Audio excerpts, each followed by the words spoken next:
তারা আওয়ামী লীগকে বাদ দিয়েছে, এইটার আমি কোনো অর্থ দেখি না। আওয়ামী লীগকে আপনি দল হিসেবে বাদ দিতে পারেন না। আপনি যদি আওয়ামী লীগকে বাদ দিতে চান তাহলে তার মামলা করে যেটা দোষী সাব্যস্ত করতে হবে দলকে।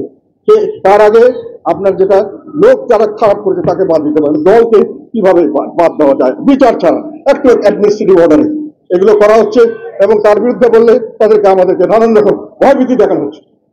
আর একটা কথা হলো, আমরা এখন যেটা দেখছি সেখানে কোনো প্রেসের কোনো স্বাধীনতা নাই। প্রেসের মানুষ, আমি দুটো আর্টিকেল লিখেছিলাম, আমার দুটো আর্টিকেল ছাড়তে কেউ সাহস করছেন না, তারা ভয় করছেন।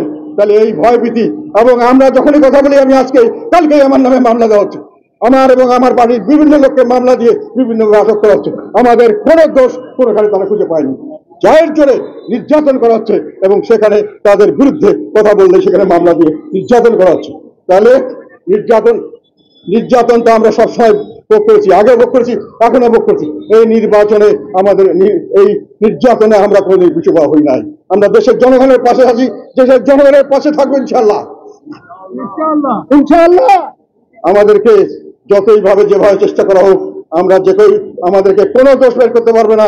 এই সংগ্রামের সময়, এই যে আমরা এই আন্দোলন, জুলাই আন্দোলনের 1 তারিখ থেকে শুরু করে প্রতিদিন আন্দোলন শেষ পর্যন্ত আমরা প্রতিদিন আন্দোলনের সঙ্গে ছিলাম, এবং এইটার একটা প্রমাণ আমরা বিভিন্নভাবে, আমার কথা নয়, প্রেসে যেটা উঠেছে, টেলিভিশনে দেখাচ্ছে, এগুলো আমরা দেখেছি।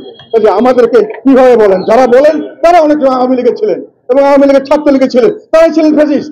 তারা এখন বলছে যে আমরা নাকি ফ্যাসিস্টের দোষর, তারা ফ্যাসিস্ট, এবং তারা এক সময় এক গ্রুপ নিচ্ছেন। তারা কোনো সময় ছাত্রলীগের হেলমেট বাহিনী, কোনো সময় তারা সমন্বয়, কোনো সময় তারা জাতীয় ছাত্র শিবির, এনসিপি, যাই হোক, এই হলো আমাদের কথা।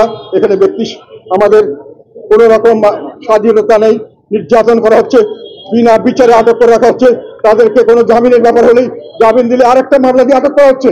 এইভাবে আমাদেরকে বিভিন্নভাবে অস্থির হয়রানি করা হচ্ছে। এই জন্য আমি বলতে চাই একটি কথা, সেটা হলো আমরা বলতাম শেখ হাসিনার সময়